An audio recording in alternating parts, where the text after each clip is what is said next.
Welcome to San Diego Integral, July 12th, 2025. Our topic today, Awakening to the Evolutionary Impulse, presented by Daniela Bomatter. Welcome to San Diego Integral. I'm Tom Habib, and I'm a member of the Integral Leadership Team along with Eloy, Jerry, and Kathleen today. We have an exciting presentation, Awakening to the Evolutionary Impulse, with Daniela Bomatter, who's been nice enough to get up at 4:30 in the morning in India to do this presentation. You can find future event information at our website, sandiegointegral.org, or our Facebook or Meetup page. The advantage of joining one of these pages, you'll automatically be notified when a new event is scheduled. If you ever have questions or complaints about these meetings, you're welcome to contact one of the leadership team through Meetup or Facebook. Finally, we invite you to make a small donation. Donations help cover the fees and costs of hosting and everything else, and that can be done at sandiegointegral.org. So, as we said, today's topic is awakening to the evolutionary impulse that I think we all feel at times. And Daniela is going to do a great job helping us realize how it's always alive in each one of us. And without further ado, Kathleen's going to introduce my good friend Daniela. Thanks, Tom. It's really nice seeing how broad our reach is and how many people are really interested in trying this out. So it's my pleasure today to introduce Daniela Bomatter. Originally from Switzerland, Daniela began her career as a software engineer and went on to hold several leadership positions, including serving as CEO of Swiss Energy at the Swiss Federal Office of Energy.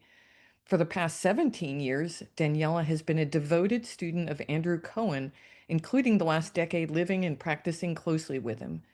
Since Andrew's passing earlier this year, she's entered a new and tender chapter, continuing her spiritual path while honoring and evolving the legacy of her teacher. Daniela now lives as what she calls an evolutionary nun in Tiruvannamalai in Tamil Nadu, India, a place long known for deep spiritual inquiry. Along with 3 other longtime students of Andrew's, she founded Manifest Nirvana, an online ashram and community dedicated to the teachings of evolutionary enlightenment. Manifest Nirvana hosts twice weekly gatherings for dialogue, inquiry, and exploration, offering a space for those who feel called to live with greater freedom, responsibility, and awakened presence in the midst of a rapidly changing world. Daniela brings to this work a spirit of humility, authenticity, and courageous presence. She invites us not to retreat from the challenges of our time, but to meet them more fully, grounded in the spirit stillness of pure awareness and awake to the evolving edge of what's possible for human life. Please join me in welcoming Daniela Bomatter. Take it away, Daniela. Thank you so much, Kathy. That was a beautiful introduction. And welcome, everybody. I'm very honored to be here today, and I was very happy to get this invitation and be with all of you. And before I start, I just want to say, because this is San Diego Integral, I will assume that most of you are familiar with some integral lingo that I might use talking to San Diego Integral, but at the same time, I am also aware that there are new people here. So please feel free to ask me if anything is not clear or if I am assuming something that is not present right here or not understood. So I will give an introduction this morning, your evening, about awakening to the evolutionary impulse, or another way to say is awakening to the authentic self. And as we are in an integral group here, I want to start with saying, when we look at the integral map, what I will do today is talking about the waking up dimension of integral mainly. So this is a talk about waking up, and probably touch a little bit on growing up, and for sure showing up. I just want to say that at the beginning, because it's not a 4-quadrant talk that I will give, but the emphasis will be on waking up, and on a very specific part of the waking up. And one of the reasons why I love to talk about that is that I feel waking up sometimes gets a little bit lost in all the integral talk in certain groups, in certain spaces. And I feel strongly to want to hold up the flame for waking up, for the good old mythic waking up, and really integrate it into our growth work. So when we normally speak about waking up, when traditional teachers, gurus, spiritual guides were talking about waking up or invoking the waking up dimension, it often starts with encouraging us to meditate, to sit still, to go beyond the mind, which is always part of waking up, going beyond the mind and find out that who we are is not the mind, it's not our thoughts, it's not our feelings, it's not our emotions, but deep down at the center of our own being, there is a place where we are full and whole and one. And it's a place of silence and of infinite openness and infinite space and infinite time, or infinite no time. And when we learn to sit like this in meditation again and again, we start to understand that this is a place that is always available for us to access. We can sit and we can choose to focus on that part of ourselves that is always already beyond our mind, and that is always already liberated. And it's a place of peace, of relief from the daily struggle. And it's a place worth pursuing. And this is what many traditions have called the place of enlightenment, the place of awakening, the place of beyond the mind and beyond the small self, beyond the contractions of the small self that we sometimes experience ourselves in our normal daily lives, especially today when life is often very full of challenges and full of challenging situations all over the world. So what I'm describing here is what one could call traditional awakening or traditional enlightenment. And it's not old or anything like this. It's just how it was taught for millennials. And it's still as fresh and as liberating and as beautiful and as present as it always was. And it's accessible for us here and now. We can we can feel into this ground that is here, and obviously beyond our small selves. We can call it our true self, we can call it our higher self, we can call it by many different names, but it's a very concrete, felt sense of who I really am.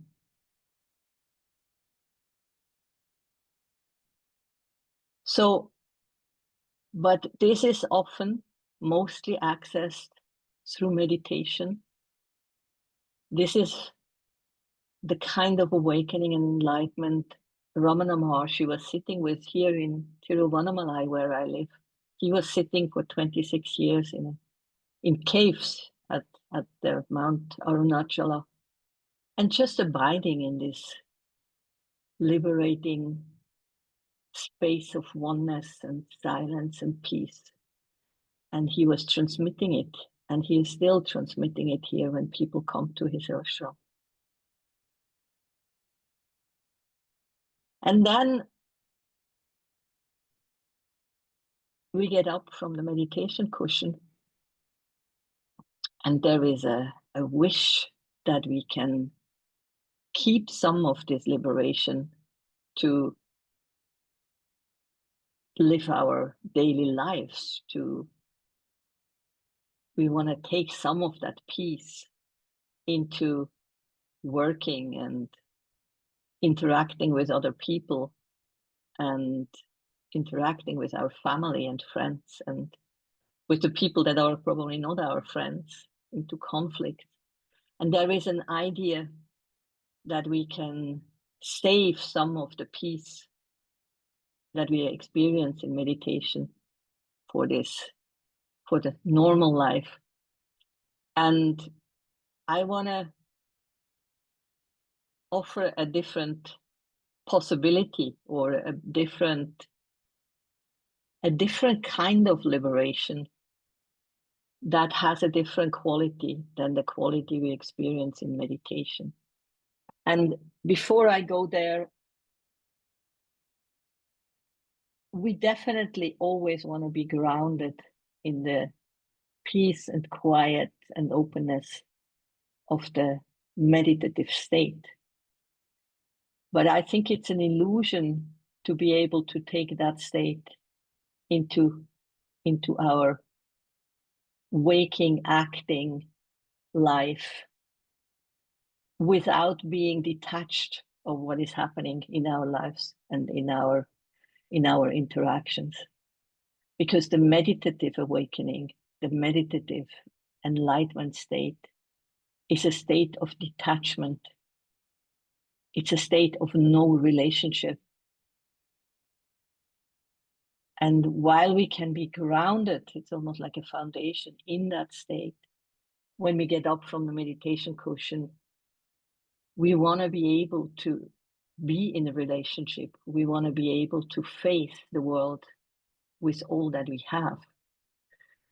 So getting up from the meditation cushion, what we can preserve is this position of staying beyond the mind, not being caught in our conditionings, in what is making us act almost mechanically because of all the learned behaviors and all the learned ideas. And getting up from the meditation cushion and stay slightly outside of our conditioned mind, and then see what is happening, what can happen, surrender to the life that is then unfolding. That is a guiding, I don't even know how to call it, not an instruction, but a guiding principle that can help us to awake to a different kind of enlightenment or to a different kind of awakening, an awakening that is in movement. It's the awakening to the evolutionary impulse, to that life force that has created the universe and that is creating the universe and that has created all of us, that has created our civilization and is still creating everything around us. And what I'm describing here is taking the oneness that we experience in deep meditation into the oneness that we can experience in movement, in living our lives. Because the insight that arises in meditation, that there is only one, and I am that one, can actually be preserved in getting up from the meditation cushion and living our lives. And it's the same oneness that then shows up as the creative force of the universe. And Andrew always asked us, if there is only one, and we all experience that in deep meditation, who could have been the creator of the universe? And he was looking at all of us. And as you can feel it in yourself, the only right answer to that question is, it must be me. So it's us, it's you, it's me that are the creators of the universe. What I'm pointing to here is this awakening to the evolutionary impulse is an awakening to the fact, in other words, that there is only one thing happening. There is only one process, universal process unfolding. And we are this one process. We are it. And when you let this in, probably first intellectually, and then if you allow yourself to connect to it, to the truth of it, you can feel it experientially. What is happening is that you can feel the responsibility and you can feel the freedom and the liberation of this insight. And try to find it in yourself, this place where the creative impulse, the bubbling of creation itself wants to come through you. And try to find in yourself how this is at the same time exciting and also pretty humbling, because the consequences of what I am opening up here are huge. It's nothing more and nothing less than the realization that we have no reason to be victimized by anything. There is no God doing all of this to us. There is no higher power that is responsible for our suffering or the suffering of the world. But it's a deep down insight that there is only one thing going on, and we are part and parcel of it. And for me, this is the most exhilarating insight, to accept the power of this insight that there is only one thing going on, and I can co-create. I can give my best to co-create the next steps the next phase of human life, of universal life. And I am worthy, and I am capable, and I have the power to change, to express my best moral judgment, and to show up in life as full as it gets. And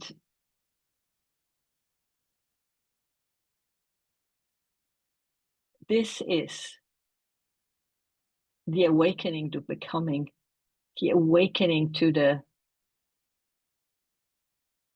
drive that has always and is driving the creation of the universe.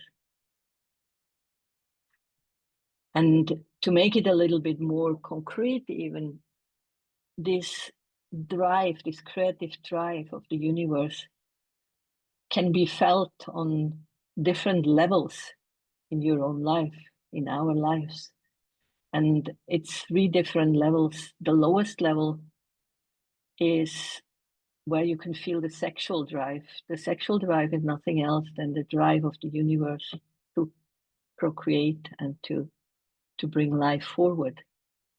And we all know how strong the sexual drive can be.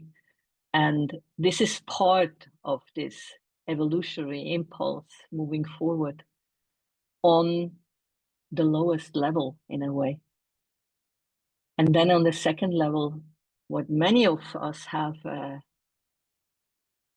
experienced is the creative drive, the drive for innovation, the drive for art, for creating beauty, truth, and goodness, for expressing ourselves in our own creativity. So all the most animated artists or writers, or I mean, in the end, each and every one of us has this animation of wanting to create something. It seems to be inherent in us, in human beings, as a force that pushes us forward, pushing in a good way, not in a aggressive way, but there is something very powerful in this impulse that wants us to become better, more creative, show up in a more interesting way. And that's the creative impulse on this second level. And then what I find most important is when you start to feel this creative impulse, or the impulse that creates the universe, on the third level, as this urge to become more conscious, the urge to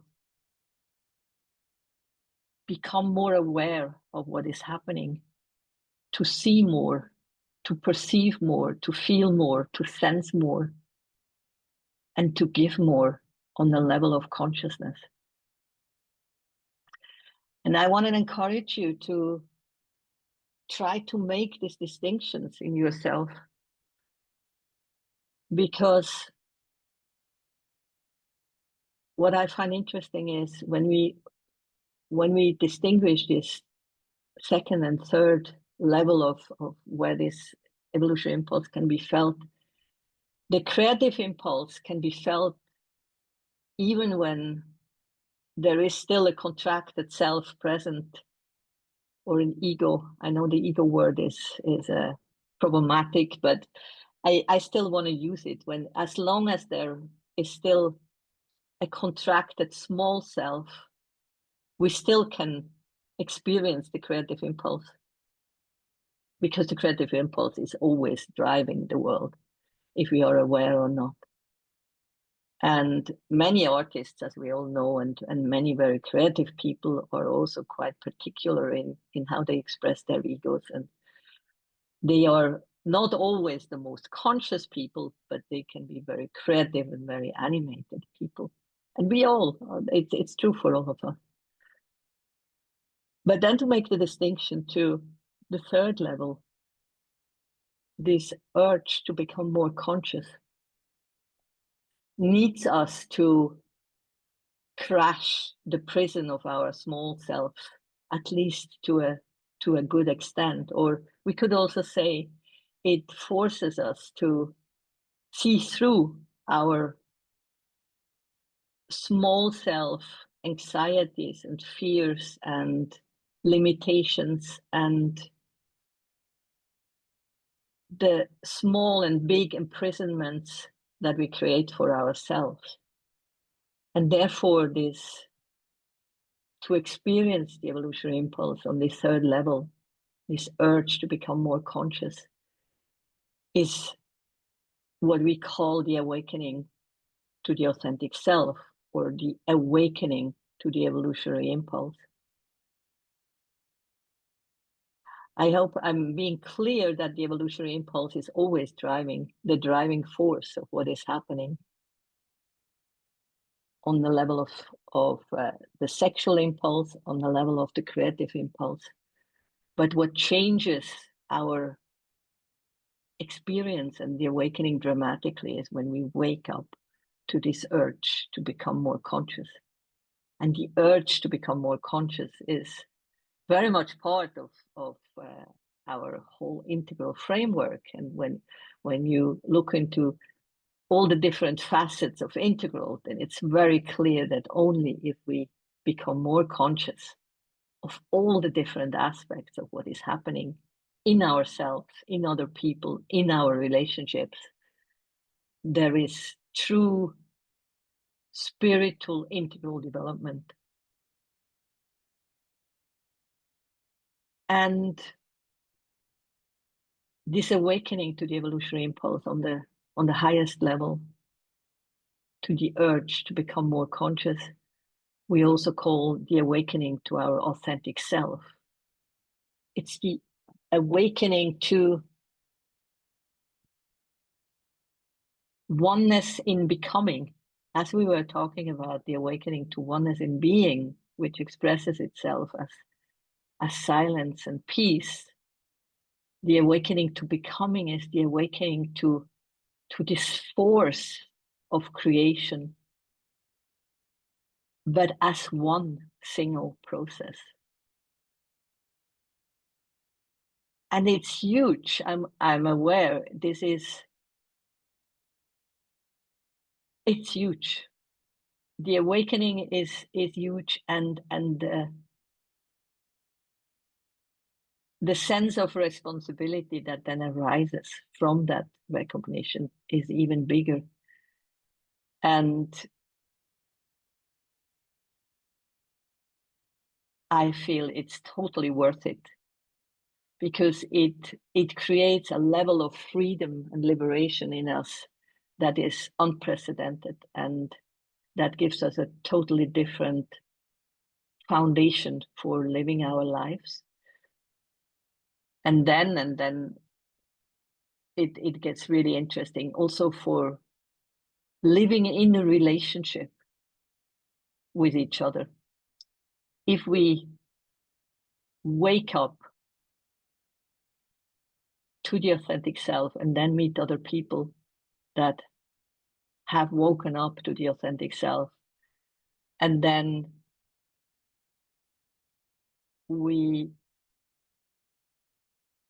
Kathleen, I see you. And then we come together in that awakened space.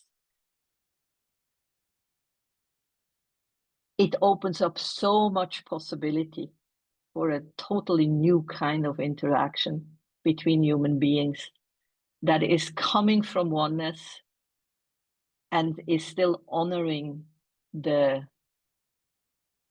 individuality and sovereignty of each and every one of us. It's a oneness that expresses itself then through the different body, mind, and personality that we are.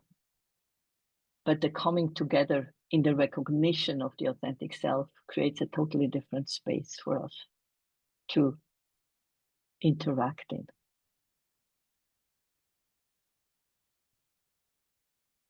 Yeah, Kathleen, you.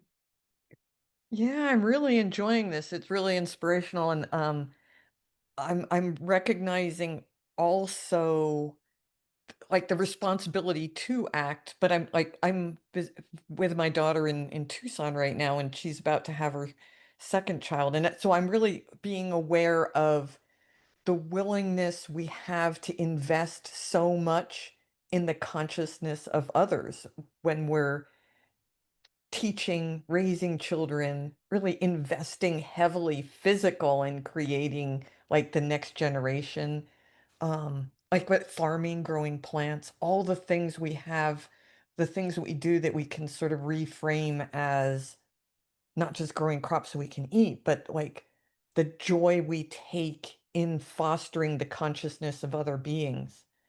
Um, but like even like the leadership team of San Diego Integral, the investment we have so that this meeting happens, so that we're thinking about these things. All the investment you're having to show up early in the morning to share your enthusiasm and the amount of clarity you want to put in every word, and the care that we're bringing to this. So I just wanted to add that to the list of Yeah, flavors that of the interest the universe has towards growing in consciousness. exactly, and really also to embrace. And I know it's I find it myself very difficult to embrace the fact that we are actually not doing it for others. We are doing it for the whole. There is one single whole that is being nurtured, being educated, being brought forward, and to try to hold the oneness of it all without separation, and at the same time see the differences. What I'm describing here, and I want to make that point, is kind of not kind of, it is a non-dual way of living and being. And it's not a flat non-duality, but it's a non-duality that has edges and curves and has all our different personalities in it. And still it's non-dual because there is only one thing happening. And we can expand our recognition of this oneness in by we live our life. Yeah, Tom? So it seemed like you highlighted a crucial point when you said when we get up off the cushion and we retain something of the meditative state in the day-to-day moment, that feels huge. Is it the sexual or the creative impulse that we retain? What is most often retained by people coming out of that meditative state and they're in their daily life? And what is retained? Does time slow? Is there a grander vision? Is there a rhythm? Is there a feeling? I would say it's a very good question. In my experience, what ideally is retained is, I want to make something very clear. The being enlightenment or the true self is not the same as what I'm describing here as the awakening to the evolutionary impulse. Let's make it dual for a moment. There is a deep peace that we can access in meditation as a true self. And there is an animated force of going forward that we can experience in our waking state as an awakening to the awakening to wanting to become more conscious. And what I said is true too, that from this the true self is always our deepest self. And I would say, I would describe it as a calm that can stay with us, even in very animated, even difficult times. And when Andrew died 3 months ago, it was very interesting. I mean, I was deeply grieving, and I'm still doing. right now. And at the same time, there is this unmoving calm of the true self that holds me foundational, and that can be trusted, that is doubtlessly there, and helps to not in any situation become desperate about what is happening. It gives you this deep trust in life that carries you forward. And that doesn't mean, and I feel very strongly about that. That doesn't mean that in the waking life we cannot be sad or mourning or angry about the situation or about the world. It's not this kind of almost new agey idea that everything always has to be still and balanced and calm. It's more like underlying the ground on which we stand holds us in this beautiful embrace of deep down everything is okay. It's like this deep feeling of everything is okay without romanticizing it. And then on top of that, life is unfolding. And when we also are awake to the becoming part, to the authentic self, then the liberation stays with us, but in a totally different way in our waking life and in our acting. Yeah, Christine? Good to see you again. Yeah, good to see you. I sometimes get caught between knowing whether my small self ego is in the forefront driving things or my impulse that is deeper in my heart and for the greater good. And I guess I'm thinking, I try to do, are the things that I'm thinking about that I think are purposeful and meaningful and giving, is it because I personally want to feel good about myself and feel like I have meaning in my life and I'm doing something worthwhile? Or is it the evolutionary impulse for the greater good, for something, much more than I am? And I don't know if they both can coexist, but I kind of, I waffle back and forth wondering which is propelling me. That makes so much sense, Christine. And you and everybody else struggles with this. Yeah. Okay. And there is no easy answer. But one thing is, I feel like that's where my teacher helped me a lot. Like having a teacher, having a natural hierarchy, having people around us that sometimes probably see something that we don't see in ourselves and that we trust enough so that we would allow them to point it out when they feel like, oh, that's probably more your ego wanting to do this, that, or the other thing. Calm down a little bit. But it's not simple. It's a big question. And what helps me again and again is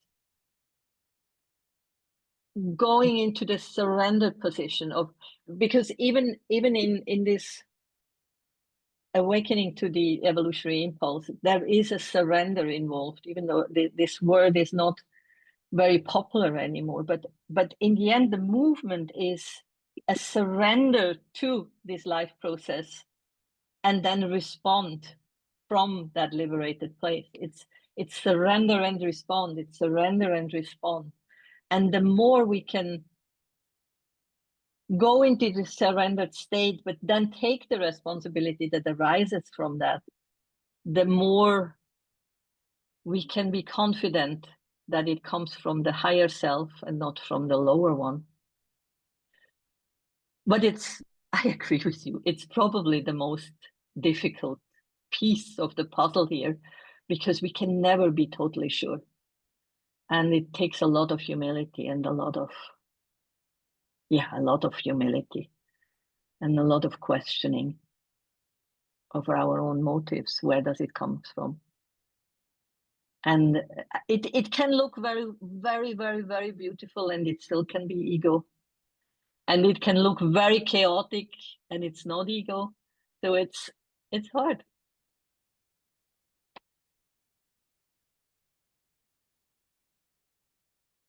Paul?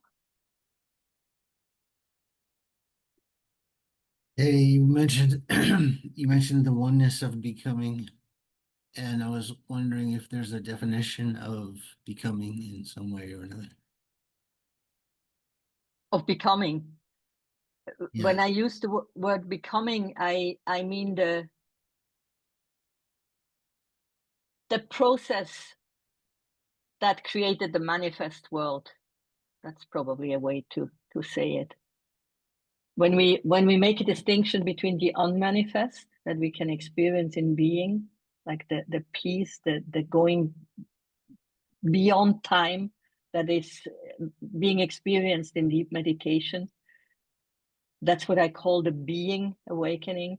And then when I use the word becoming, it's the creation of the manifest world, which is still part of a non-dual embrace of all of existence. Being and becoming are a non-dual one. Being and becoming are not two, but one. And still the becoming is the part where there is our life happening in, where the universe was created, everything that is manifest. Our platform that we founded 5 years ago with Andrew is called Manifest Nirvana, which is an expression of this non-dual embrace of the manifest and the non-manifest. And I still feel like this is a beautiful expression of what we are describing here. Daniela, there's a question in the chat from Damon. Yep. How does my personal evolution then consciously contribute to the us and the we? If I could be more specific, yeah, thank you. I'm new to Integral, coming from a Buddhist background. So how can the we and the us in our present day politics, our society, migrant issues here in the West, how can I take this all out into the world on that level to fight oppression after I'm liberated myself? Yeah, I think you are just asking the biggest question that we all ask ourselves. There is no simple answer, but as you say, it starts with us waking up to the oneness. And this in itself is a big achievement. And the way you ask the question in the chat, how does my personal evolution and consciously contribute to the us and we? The thing is, it always does. When we assume that it's true that there is only one thing happening, we are always contributing to this one thing happening. And that's the first deep insight that we have to let in, because it's like, oh, wow, whatever I do, it has consequences because I am part of this oneness. And then when we start to become conscious, when we have this urge to become more conscious, then we can look around, and then from this insight of oneness, we can start to see what is our job, our task, what is the appropriate context-aware way of responding to this insight. And I would politely warn all of us to take on too much in this, because that could be, as Christine has asked, that could be the small self wanting to solve all the world problems from that oneness. And we can't. We cannot. But what we can, and that for me is the path, we can be so open and so aware and so non-egoic and non-selfish, non-personal, that we actually are open enough to see what it is that we can contribute here and now. And this can be to be friendly and nice out here in Tiruvannamalai. This is quite a village, Indian villagey kind of environment, to the beggars there. Or it can be to try to share our wisdom with others. Or it can be to start a little community where we want to live more sustainable. More and more, I believe that we are allowed to think small in our range of influence, but do it seriously and respectfully and consciously, instead of having these ideas of saving the world, which are never, they are just not realistic. And if we are the one that actually has an influence on big scale on the world, we will find out by just following step by step what is shown to us as the next step. Yeah. Thank you.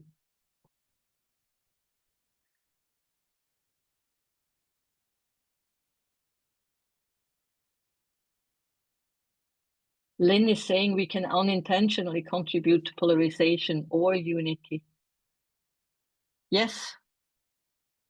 And isn't this part of wanting to become more conscious? The more conscious we become, the more aware we become what kind of influence we have on the world and on our environment and on our relationships. In the end, it's all about becoming more conscious and acting from that widened perspective that we cultivate.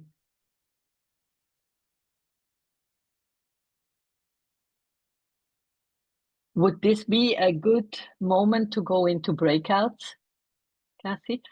I just want to give like a 3-minute introduction to what I would suggest us to do in the breakouts, because in our school of thought, we also do a lot of intersubjective work, and I want to encourage you in these breakouts to try to a different kind of coming together in the breakouts. We call it intersubjective non-duality, and it's nothing more and nothing less than trying to access the breakouts and the group engagement from this awakened authentic self state that is beyond the small self and beyond the personal. And the way we can do that, or a good entry point into that, is that we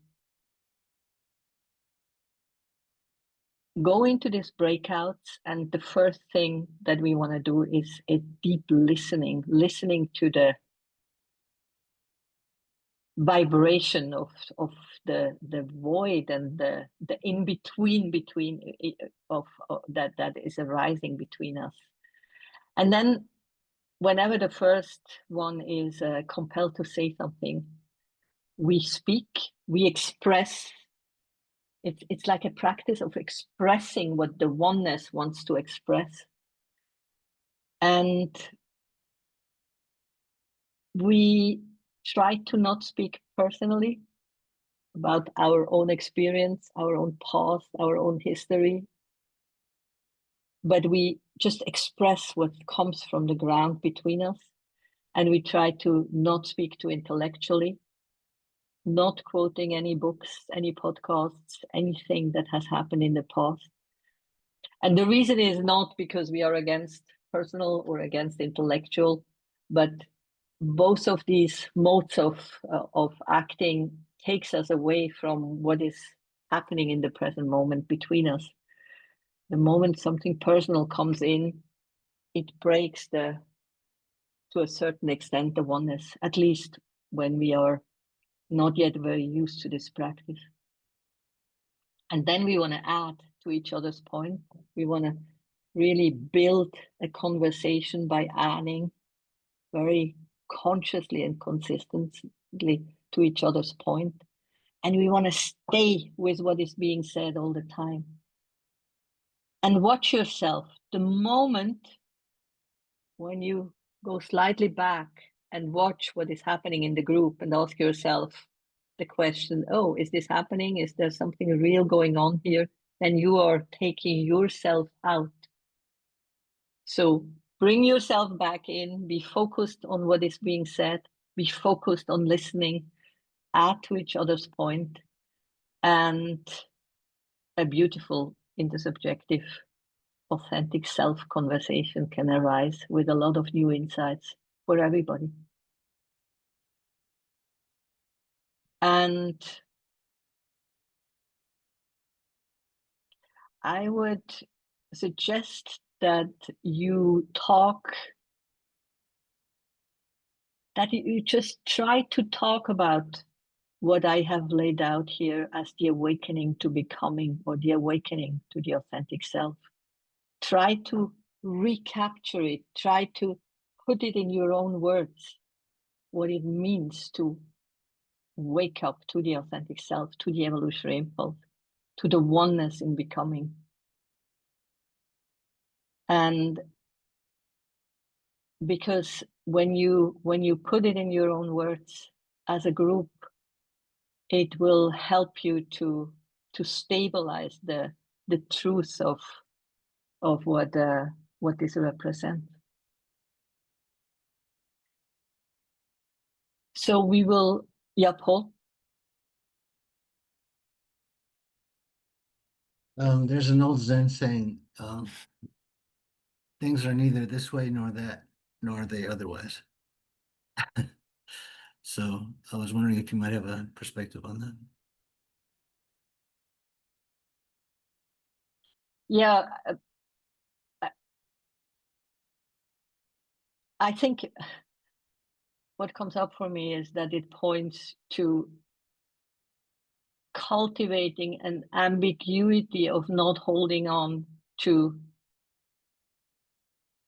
fixed insights or conditionings or beliefs or belief structures. So what I hear you say, it's a position of total fluidity, where I can at any moment let go of everything and be available for what is needed now, or is the highest truth now.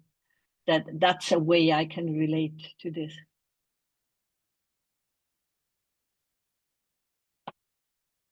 Okay, shall we go into the breakout?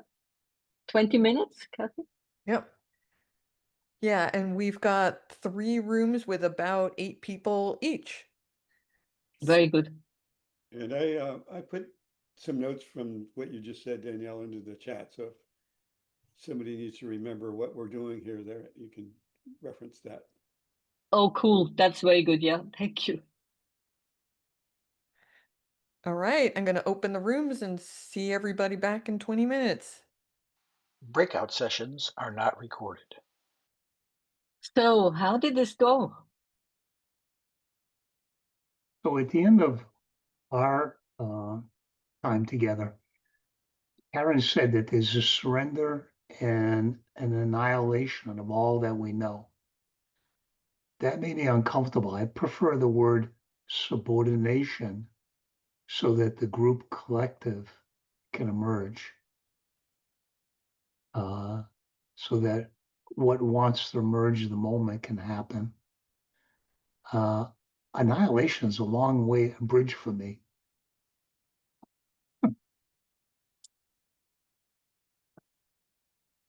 Yeah, I understand.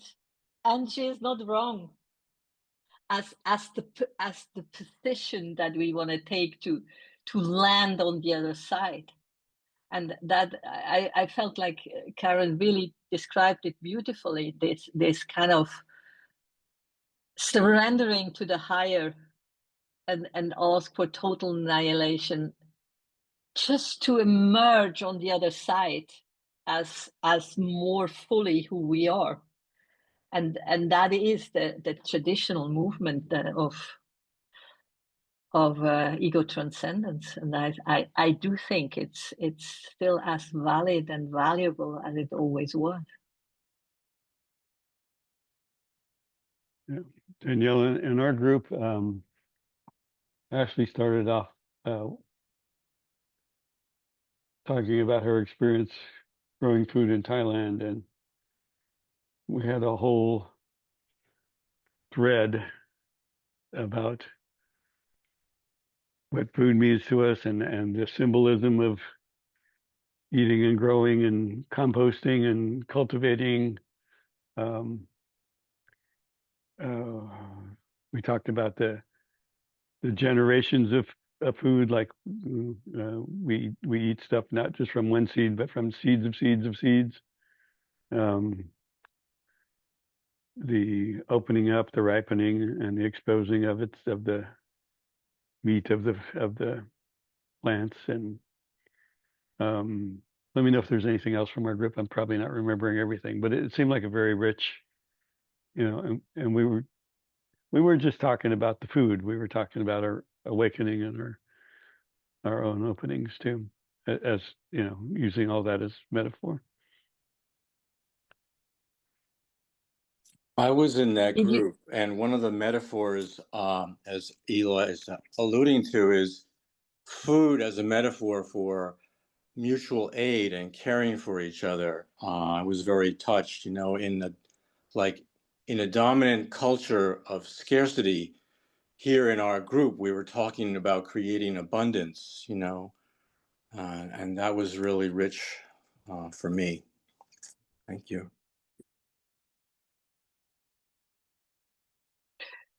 Could you relate to the distinctions between the awakening to the true self and the awakening to the evolutionary impulse? Is it something that in the groups were relatable experiences, like really inside of you, like as a felt experience, and not just as a intellectual insight?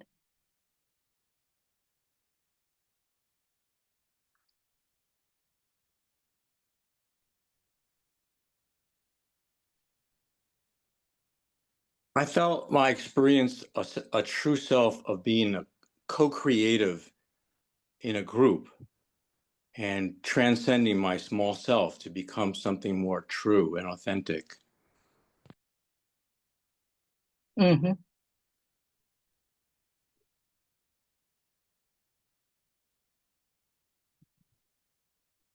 I feel something about my true self when I tap the evolutionary impulse. That feels like a unique aspect of my true self, but it's easier for me to find the evolutionary impulse than it is my true self. Sorry, can you say that again? I think I didn't get it. I said that it's easier for me to feel the evolutionary impulse than it is to tap my true self. And when I'm tapping the evolutionary impulse, it feels like I'm tapping something unique about my true self, that I'm actually a conduit for the evolutionary impulse. Mm-hmm. That's the part that's more personal.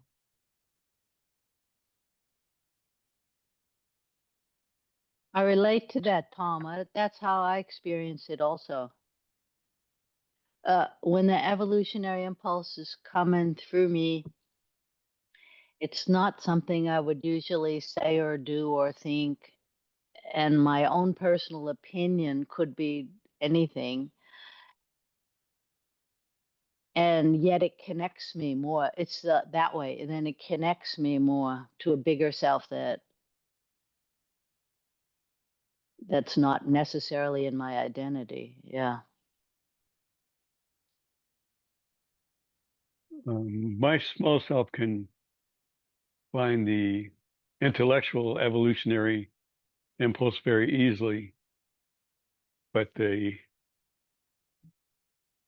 felt sense of the evolutionary impulse is, for me, is like very subtle, and I have to pay attention. It's not just, it doesn't hit me over the head.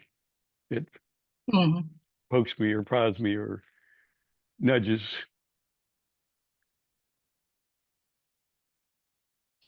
Yeah, I think what you are all pointing to is something very important to see also culturally or in an integral framework. We are all used to have a very personal perspective on our experience. Yeah, that's part of postmodernity, and I think therefore I find it personally very helpful if we make some effort to crash the shell of the overly personal first, to then re-embrace it from the bigger the bigger perspective of the authentic self or of the evolutionary impulse, and re-embrace the personal.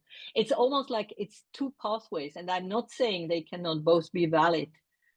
I have a preference for the one where we first crash the personal by surrendering, as we said many times today, surrender the personal to the higher good, to the higher aspiration, and then wake up and see, okay, but all the personal is still there. All our experience, all our the life that we have lived is still there and can be re-embraced. But it's almost like we embrace it from the higher place, and can shine even more when we do like this. Whereas when we try to access the higher through our personal, let's say, my assumption is the risk is higher that we get still stuck in the personal, like that it's still mainly the identity is still mainly in the personal, in the small self, and we get glimpses of the higher. Whereas when we are willing to surrender the personal completely for a moment and then see what is happening, when we are brave enough for this surrender, then the magic can happen of this full-blown awakening to the authentic self, where we realize that the personal hasn't gone anywhere and the intellectual hasn't gone anywhere. The brain is still functioning, we can still use it, all that we have learned is still there and available, but we can re-embrace it from a higher place. And I'm not saying at all there is no other way. I'm expressing a preference here. I'm very aware, and a pathway that I felt very helpful in my own development. So are you saying now we don't have to annihilate the personal? We're suspending it? Because I'm still bouncing off of Karen's challenge. Yeah. And I'm not sure I can get off the cushion if there's no personal left. Yeah, the surrender has to be genuine. Yeah, This is exactly. my sense of it. I mean, we have to really mean it and be willing to go through the annihilation There's for no word. for the big magic to happen, is my sense of it. It is binary. I agree with you. It's binary. You either do it or you don't. But the thing is, the ego has ideas what that means, this annihilation, and these ideas have to be let go too. And you have to do it, and it can be for a split second or for 5 minutes or for days or for weeks. It really depends on the path, and yeah, it's different for different people, but it has to be real, and it has, and only then the magic happens, as you say. And it's the fear of the ego to be annihilated that actually holds you back. Tom is cringing. I don't want to do this to you, Tom. Oh, Tom can take it. And it's so worth it. Can I, I don't know if I have a question or a comment, but I struggled with this task. I was trying to get out of the personal. And here I was in a room full of people, most of whom I didn't know. I don't know who they were. I don't know what can emerge between us if I don't know them. And what I found myself doing, and this means I probably flunked the whole thing, is to begin with my personal feelings and to just lay them on the table, because that authentically is where I was. Once people started talking, I wouldn't say they were talking all personally, but they were talking about themes that felt very universal. And once that got put out there, then I could get to more universal aspects of it. So I had to begin with the personal and then move my way through it. And I had one awareness that movement from the personal had something to do with setting aside any prejudices, any personal needs, or any desires to get personal needs met in this situation, and set all that aside. But I had to begin what feels to me, and this is a personal style probably, is my humanness. And that's authentic for me. So that was a starting point. And then I could move beyond that. So it was, I don't know if I flunked it or if it's just a little bit different. My path might be a little bit different. I don't know. What do you think? I think it's worth to assume that is not just your personal style, but there is something to be explored that would have a starting point at a different place. Because I feel like one can let oneself off the hook too easily by assuming, oh, that's just how I think, how I need it.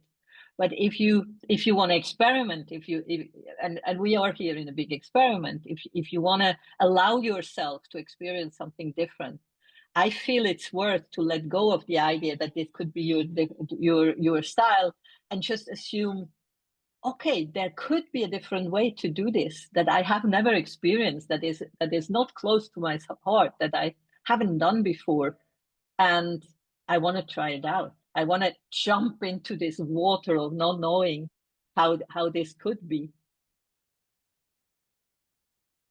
You know what I mean? Just as an experience, as a trying it out.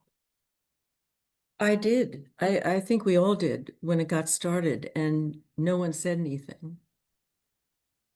And it wasn't so much that I felt a pressure to say anything, but again, I don't know. I will think about that. Mm-hmm. I will think about that. Be aware as a saving grace. What I'm advocating here doesn't take anything away from your humanity, our personal lives, our access to the deep emotional connections that we can have. Mm-hmm. Mm-hmm. It's more like the starting point is somewhere else. It's a different, the identity is centered in a different place, in a bigger place, and from there we access all that is in us. And yeah, it's an opening up that is just very beautiful.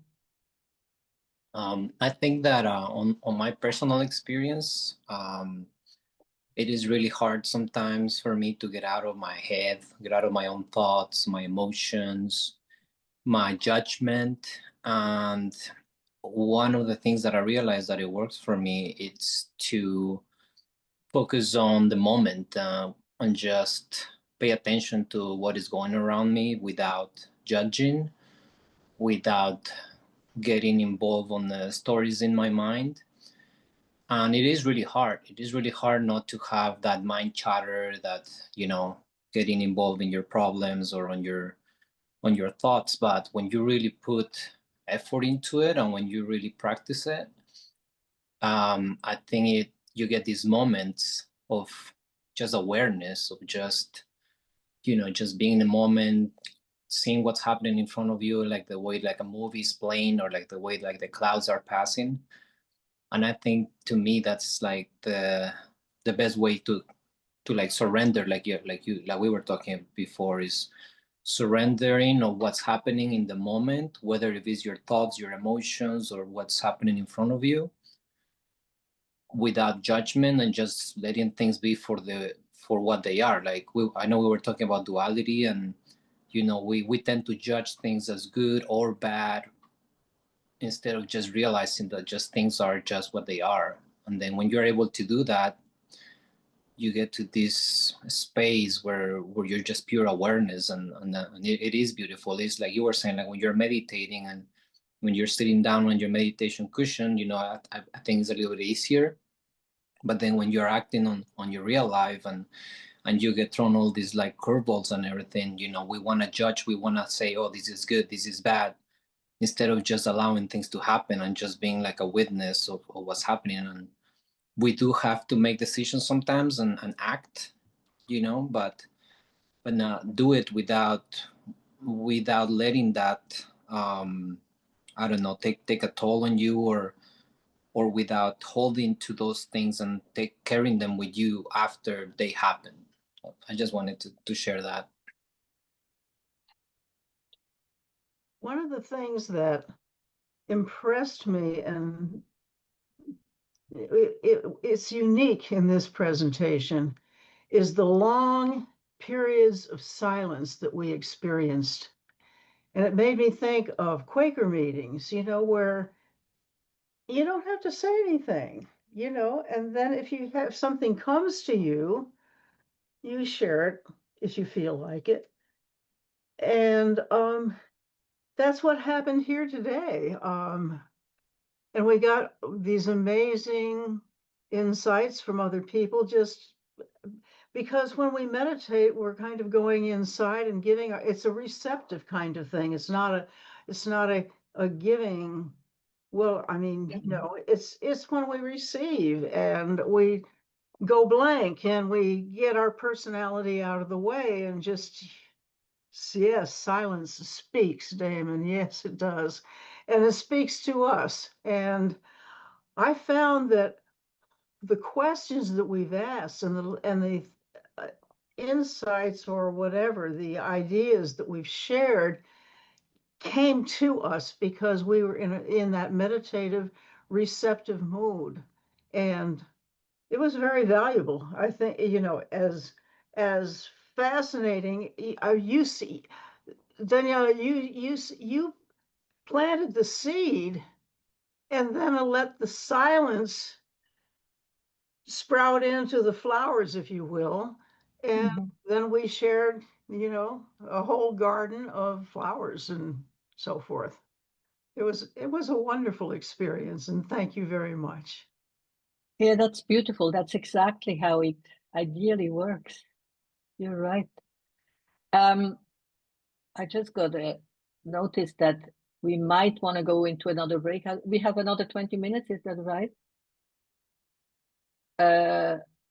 So shall we go in another breakout room for 10 minutes, or shall we stay here and continue the conversation here? What is the preference? How do you do that here in terms of decision making? Break out, break out, break out. Okay, but I want to say one thing and give that into the breakout room, actually, because what Alfredo said triggered an insight in me that I wanted to share, because I often see this happening. I want to make a point that what I'm pointing to in this awakening to the authentic self is not a witness state. And that might kind of shake you up right now, because what Alfredo said was very beautiful. And there is a lot of virtue and benefit in what he was describing in witnessing what is happening.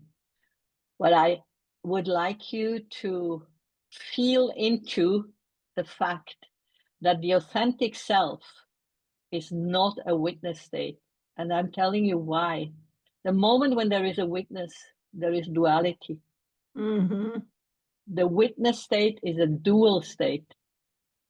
And what I am advocating here is a state of the authentic self that is non-dual. There is no witness. There is just this one process, this one thing happening. And we are contributing constantly to this one thing. There is no distance between a me, whoever that me is, and something else. There is nothing to be witnessed. There is only this oneness to be perceived in one single perception and responded to. And with that, let's go into 10 minutes of breakout so that we have a few minutes to come back from the breakouts. And let's focus on this aspect of how does it feel like when there is no witness? There is just this immediate experience of I am that, and I am the creator.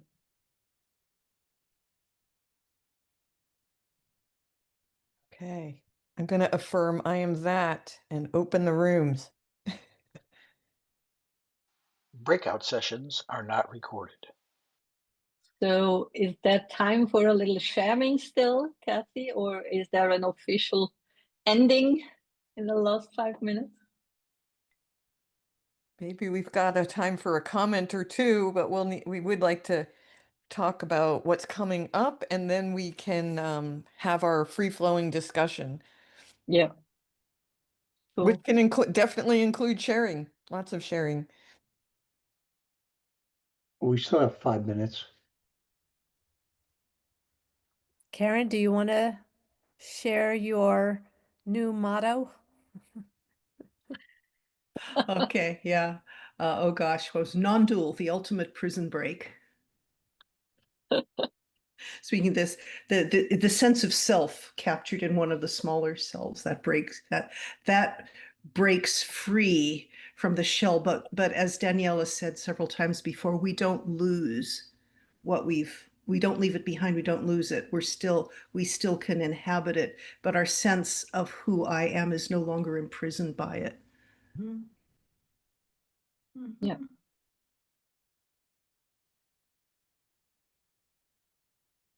It's definitely a prison break because all that involvement really limits, all the doodly-doos, the fears and the doubts and so forth, they just keep us small. And we have a very small backyard to play in when we've got that.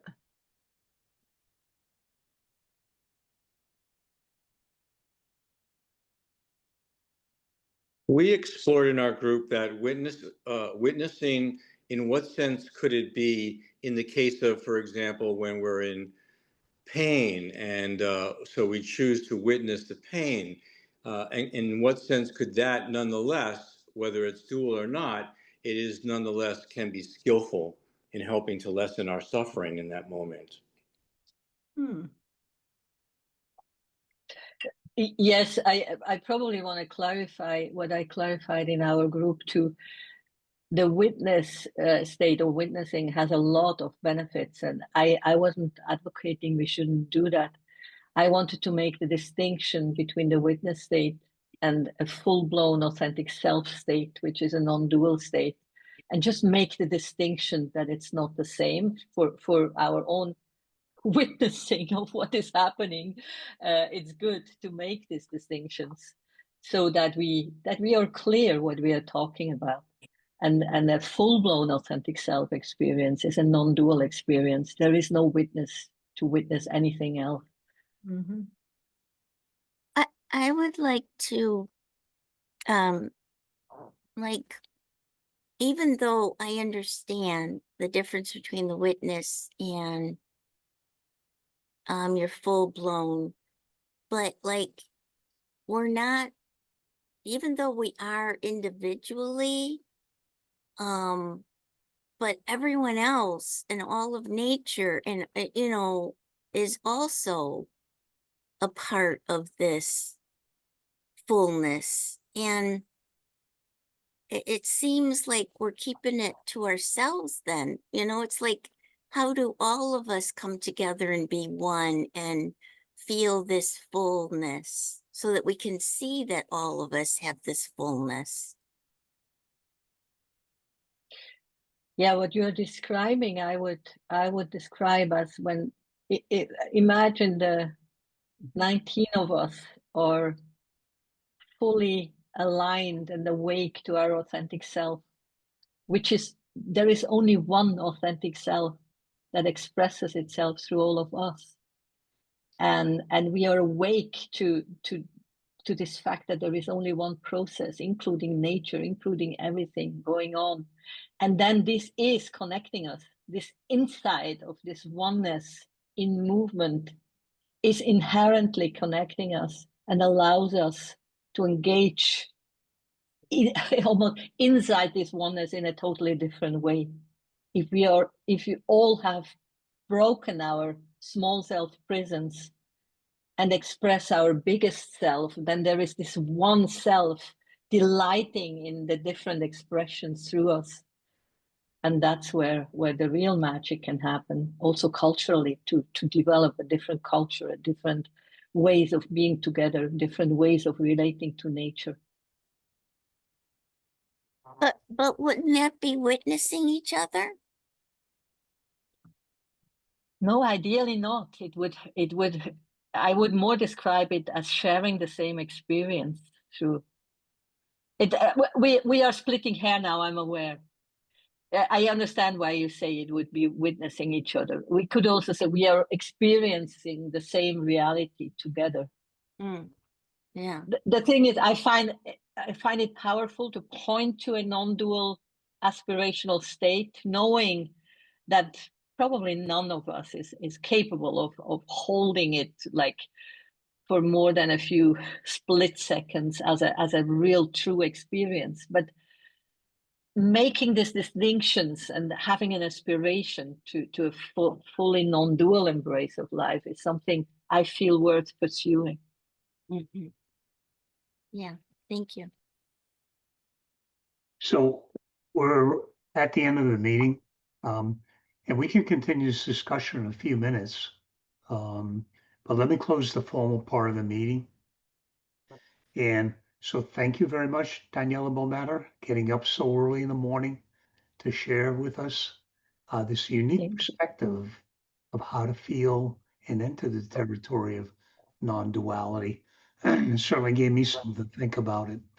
But where can people contact you for more information or reaching you out? Is it possible to put something in the chat? Yeah, Manifest Nirvana is probably the best place. I will put a link there. Okay. And I know you're distributing a lot of nice work of Andrew's that many of us have had a chance to enjoy. So I'll remind everyone here that August 9th, always the second Saturday every month, we'll be coming together again, and we'll have Abigail Lynham with us. You want to get up again, Daniela, and who else got up bright and early this morning? Somebody, Olivia was it? Yeah. Ashley was up early, and Oh, it then was Ashley, yeah. and Jesse too, but Right. she's not here now. Jesse's in tomorrow already. So please RSVP so we have an idea of what to expect if you're going to join us. And that is the place you can make a donation if you feel so inclined to keep this good work moving. So we're going to move into the formal segment chat right now. And I found it personally intriguing and handicapping to let go of my personal and intellectual, all while challenging myself to annihilate the self. Um, I didn't have a lot to say, which is an interesting thing for me. Um, although it felt to me a lot of people were using intellect to describe their experience. And maybe it is just a matter of suspending it long enough to be aware of the intersubjectivity that indeed always joins us. But I did find that I'm going to give it more thought. Can I really suspend that? But so it is a challenge to do all of this. But I'm curious how other people felt about this unique approach to the non-duality. Something that I wanted to say is that I feel like when you're meditating and you're closing your eyes and you dive deep into yourself, I feel like it's easier to reach this point of non-duality. But I feel like when you are acting in the world and you are exposed to all these situations and all these feelings and all these things going on, I feel that's when the true challenge begins. And when I was talking about being the witness, that was like my way of saying that I feel like all these emotions and all these things going around us create like a cloud that is not allowing us to really connect to what our true self really is. So when we become that witness, and I know it's not the same as what we're talking here, I just want to explain a little bit more about what I was saying earlier. When you become that witness and you see what's going on around you or what's happening with your body, with your emotions without judgment, when you're witnessing that without judgment, then it gets to a point that all those distractions and all that cloudiness goes away, and then you're really connected to your true self. Because when you are aware, when you're conscious, and when you're acting, you're still acting, and you're still, doing the things that you're doing.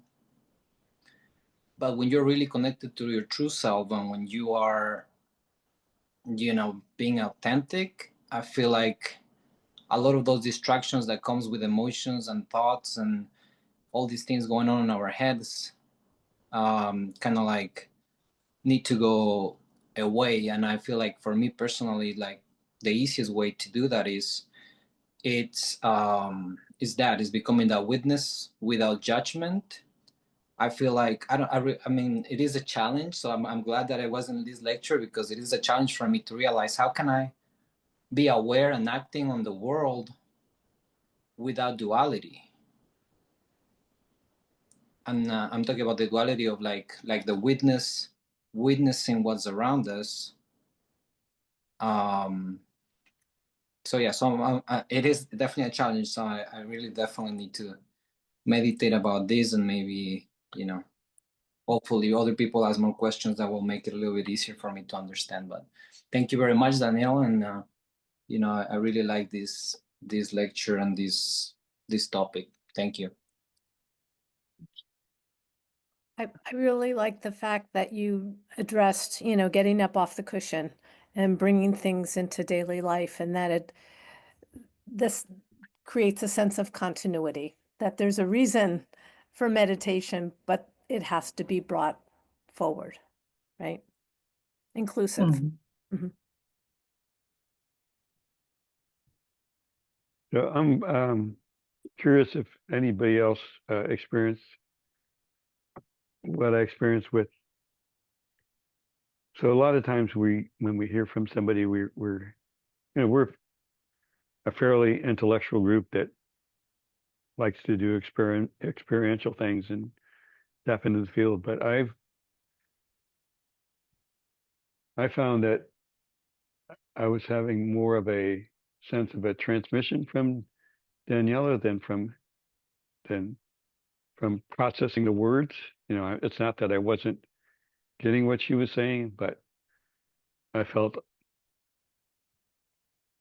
I felt altered going into the breakout. I felt that I brought something from this talk into the room that wasn't part of me before. And then I was also able to have a sense of the dynamics and the configuration of the room. Like, whoa, this is interesting now, because things just changed from the bigger room to the smaller constellation. And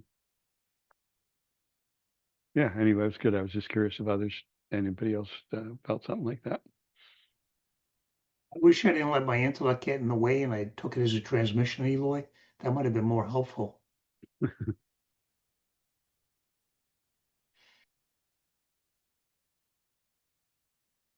I agree. I felt like that too when we were in the discussion. And it brought this peace, almost like a transcendental peace. It just is.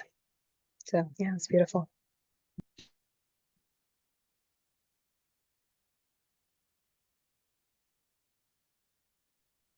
I just want to say thank you for bringing up this topic because I feel like there are not that many spaces where I get to talk about authenticity or what does it mean to connect with my authentic self.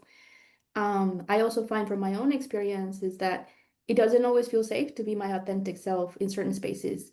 So it felt nice just to name my experience as it was. I fell asleep during a part of the, the presentation. I feel your presence is very calming, and I'm not blaming your presence. I was tired and I drifted up to sleep, and before I knew it, we were in a breakout group, and I felt like it was okay for me to just remain off my camera and let her reveal the truth, which I did.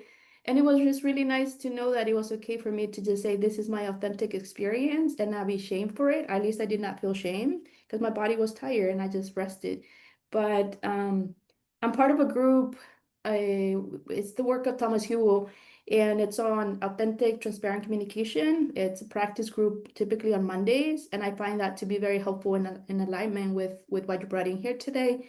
Just reconnecting with like a felt sense, like as I witness someone else or listen to someone else sharing, this is my felt experience. This is what I'm noticing in my body. So I feel like it's a practice really, and I'd be willing to lean into that because I want to really be aligned with my true authentic self versus wearing a mask. And in this group is where I learn about the different masks we wear that prevent us from being really our authentic selves. So thank you.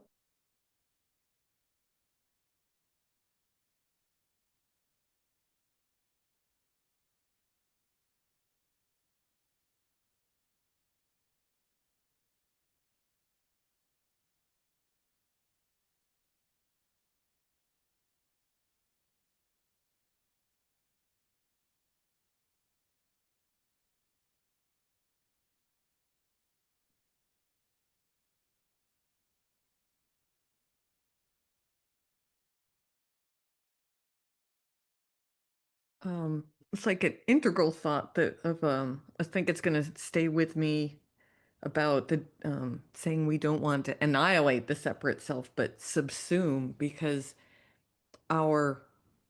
it's like the transcend and not include, or in however it is that these the separate self, the ego, the the early developmental layers, that although they'll never go away from human or plant or animal development, but then it's very important what we bring our attention to. So it's like our choice.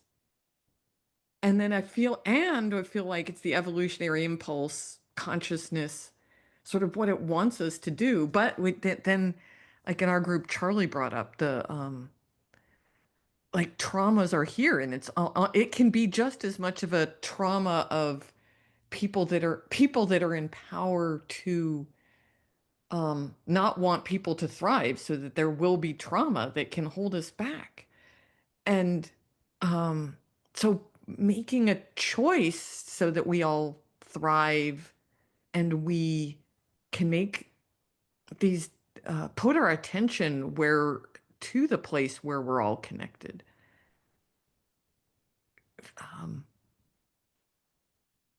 seems such a large movement, and it's up to, I feel that in each moment it's my choice, and it's me feeling like myself is just a microcosm of everything else, making the choice of what's on the edge, what's here in emergence, what is the most authentic, and finding that.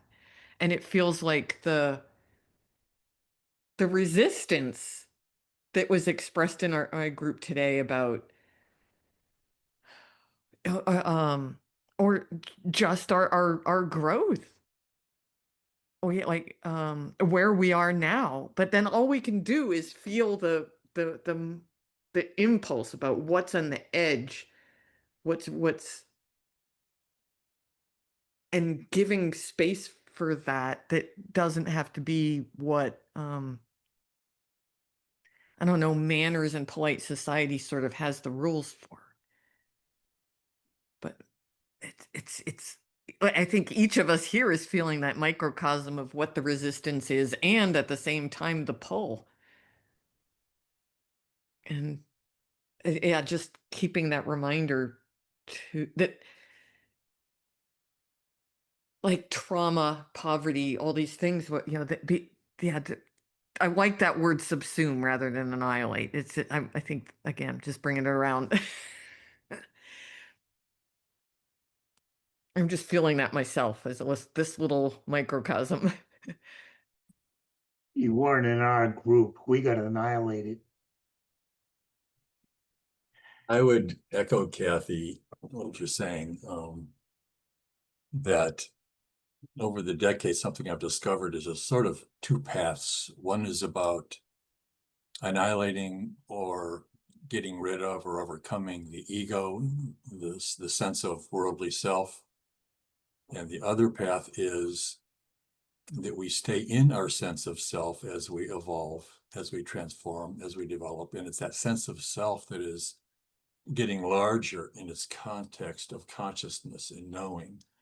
And part of that largerness is that feeling more connected with other people in that largerness, and that sense of the isness of the non-dual being more accessible to it within ourselves and sensing it in others.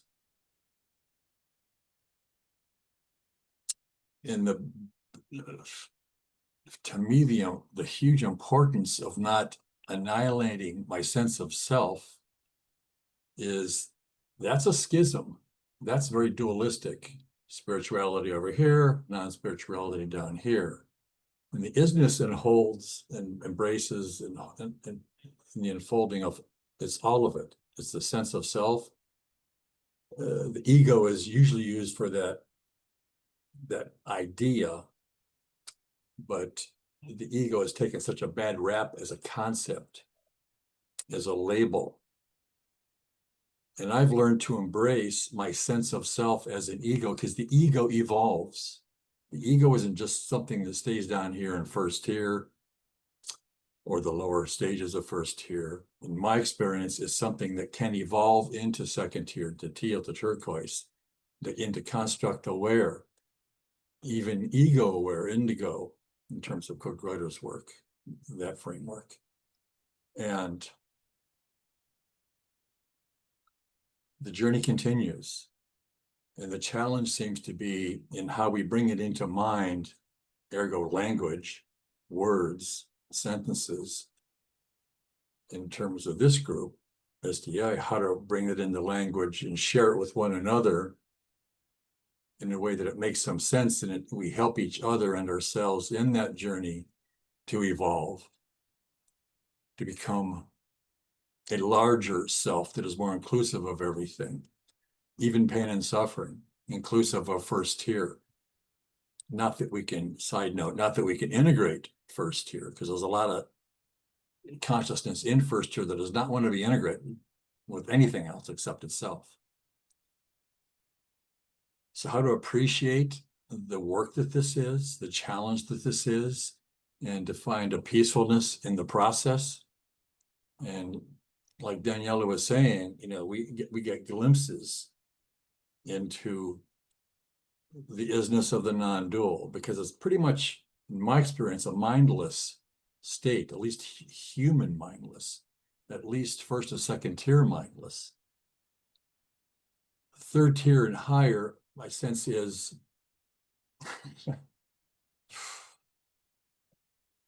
while we're in it, speak for myself, while I'm in it, I can experience the mindlessness of it that as it would show up in first and second tier, that kind of mindfulness or mindedness. And there's that part of my being that wants to be able to bring it into language. That doesn't have to be first or second tier language, but bring it into language so that we get beyond, or in addition to, not just experiencing the isness of us all, that we all are this oneness, but wanting to also have this sense of our individuality, healthy individuality, an individuality that is very evolved, that's willing to face the struggles, that's willing to be embarrassed, that's willing to feel awkward, that's willing to experience traumatic situations and realize that they are not the trauma. What they make of it creates trauma, and you don't have to make trauma out of anything. Not that that's easy to do. Acknowledge that. And I applaud us all for being willing to be in this grappling of this evolutional process that we're all in, to the extent that we're aware of it. And to know that it's not easy, and it's very challenging to bring it back into words, to put it into these symbolic things that we share with one another. So thank you all for that.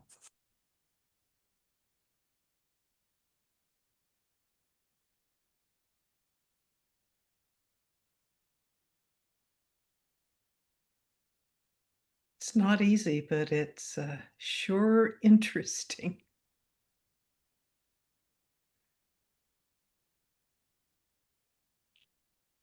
Yeah. Yeah, I just had a little light go on. It's like there's been moments when in these 2 hours when I feel like, oh, I'm failing at this, and then other people in my breakout group was also saying, I'm failing at this with our own reasons, and I'm remembering like, it's like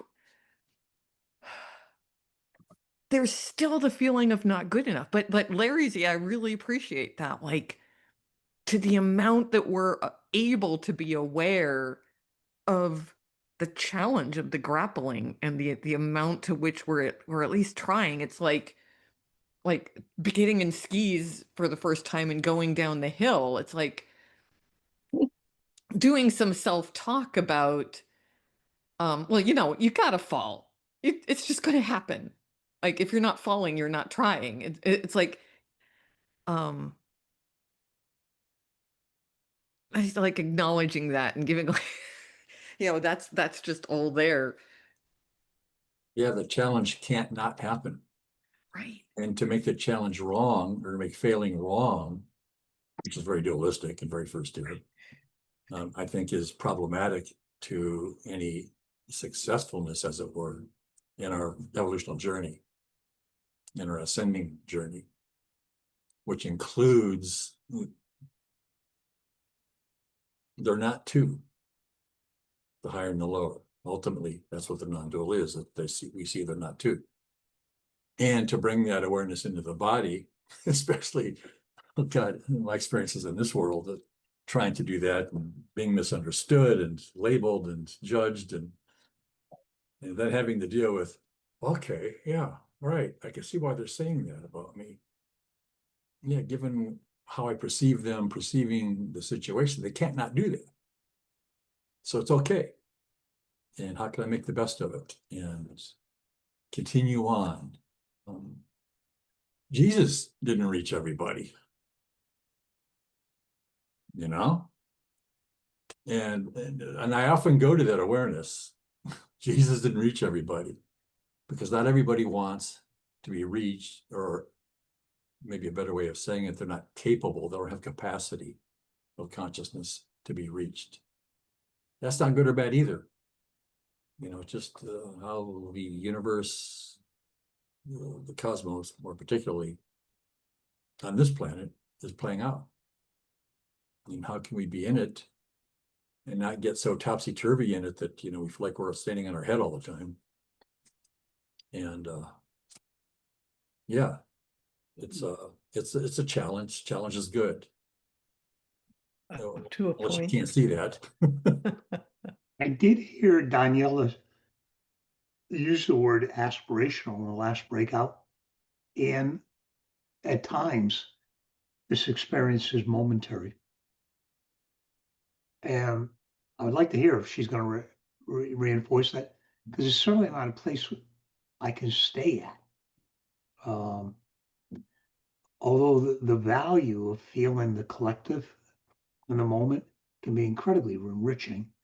So are you sticking by your words? It's both aspirational and sometimes momentary? Danielle? Yeah, no, definitely. And I was just thinking, Tom, what would be a good exploration for you guys from all the questions I picked up is to look deeper into the Wilbur-Combs lattice, to get very intellectual and integral topical, because many of the questions that were raised today, I just realized are easier to respond to when you take the Wilbur-Combs lattice into account. And also what you just said, Larry, because the waking up dimension is falling on our growing up stage. We always want to take the Wilbur-Combs into account, and the waking up looks different in blue than it looks in second tier and up there. But we want to keep that in mind, because this gives us the encouragement that the waking up always falls upon our individual development and our developed self, the core of our individuality, even in a non-dual context. But the waking up is giving us the space, or we could also say the authentic self falls through the prism of the growing up. We wake up to the authentic self, and it expresses itself through our structure that we have acquired through growing up and opening up and shadow work and everything. So the more refined our individual self is, the more beautiful the authentic self can shine through us. Yes, beautiful. And this is among the reasons why I really appreciate the focus on evolutionary consciousness here, Daniela. This is a big thing of mine. As people here know, I'm a cultural historian. I've also been on a spiritual path guru yoga, different guru, for 42 years. And the universe wants to wake up and realize itself as the transcendent. And this is the curve we're on. This is the arc we're on. And among the many brilliances of Ken Wilber is to bring together, Sri Aurobindo before him, who is one of Wilber's great sources, is to merge the understanding of evolution in this universe, physical, biological, planet, etc., to merge that with the great wisdom traditions. And that's next, and that takes us, because and this is again the transcendent include. It doesn't negate the pre-modern wisdom traditions, but it takes their profound insights that can take us all the way into non-dual, and marries them with a deeper understanding, an intellectual understanding, but that matures our understanding of the spiritual paths. And then I think, Larry, we can all here pat ourselves on the back for being at the front edge of evolution, humanity in this planet. And then we say, oh, but that's being arrogant. That'd be a mistake. Yeah. And so, okay, we'll put that, acknowledge it and put it aside. But this is what we're doing. And this is why I've been really appreciating this whole evening, Daniela, but that the evolutionary core, the thrust, is I've really appreciated it. And resonated it's great with it. you're mentioning Aurobindo, because Aurobindo was really kind of the guy that established this evolutionary stuff. I'm living here 2 hours from Aurobindo ashram, so it's, I still get some blasts from Aurobindo. Okay, thank you so much. I will probably leave now too. And it was a pleasure to be with all of you. Thank you so much. You. Thank you. Bye-bye. Bye. Bye, Danielle. Whoops, she went quick. Bye-bye. So I had one thought that I was wondering if anybody had any insight. I'm just kind of questioning if I'm understanding correctly about non-duality. So if it's non-dual, then there is no space or no time. And if there is no space or no time, then is there evolution in a non-dual space, in a non-dual existence, I guess you could say. And if there is, and I don't know, I'm just asking, I'm just kind of talking out here. If there's no more, if development is implying that there's something, some place to go, there's something to go to or towards, or to evolve, or to go beyond, go above, or whatever, then how does that work in a if there's no space and no time? That's a tricky one.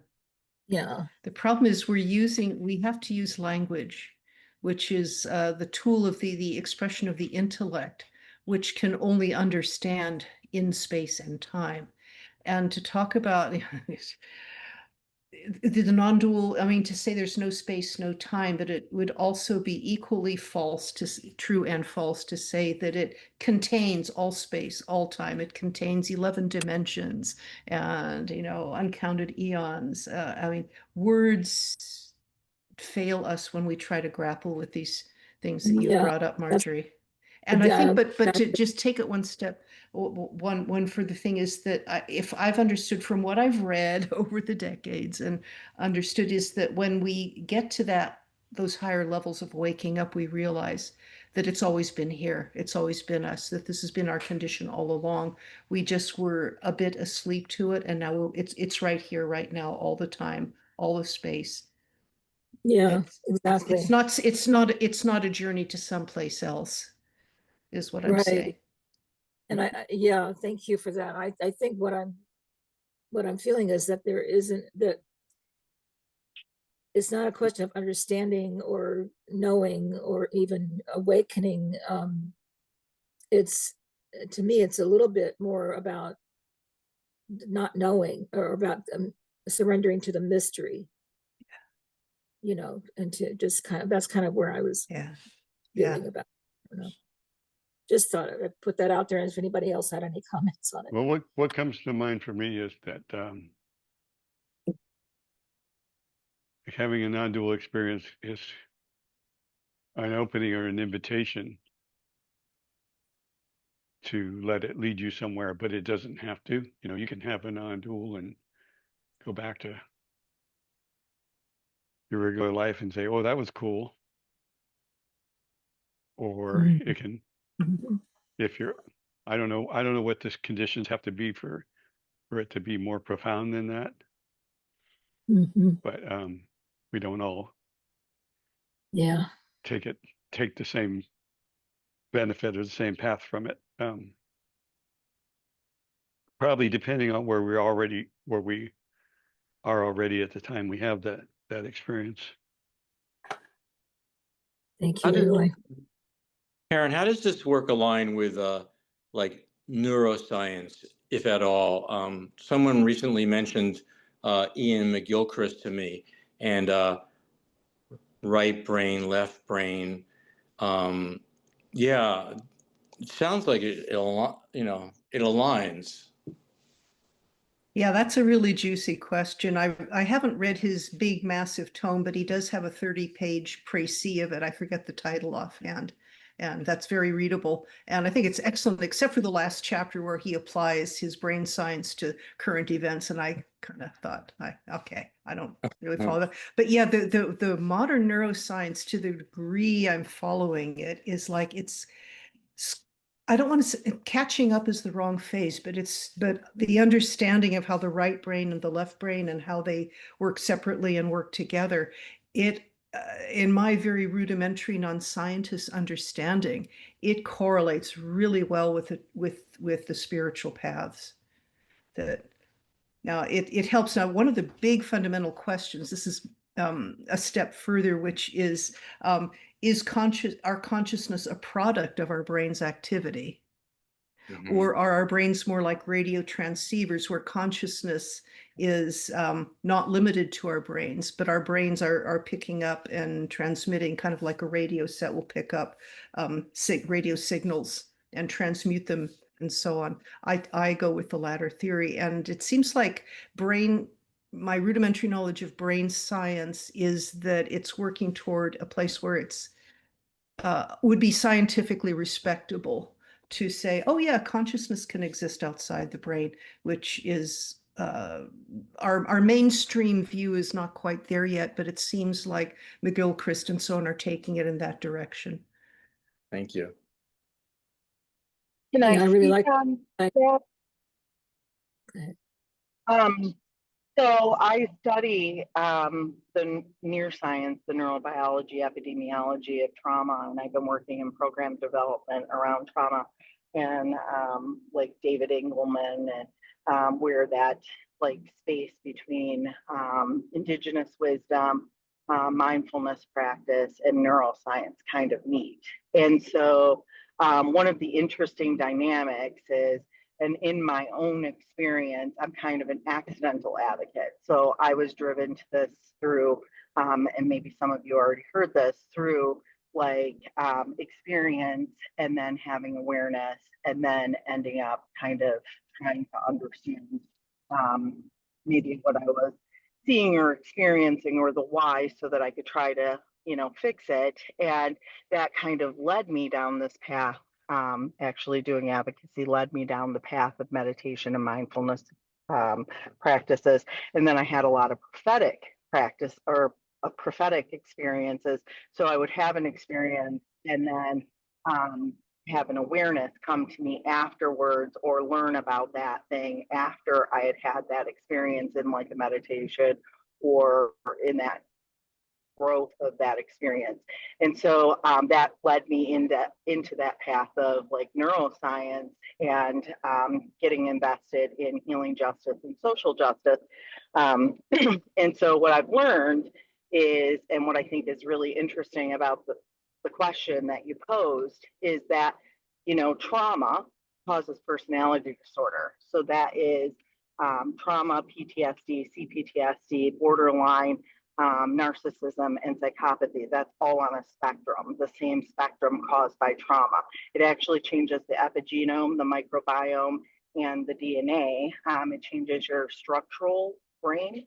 And so it actually prunes away and rebuilds neurons due to a lot of hormonal factors that happen when you are traumatized, and the way the brain shuts down to protect the body and the brain.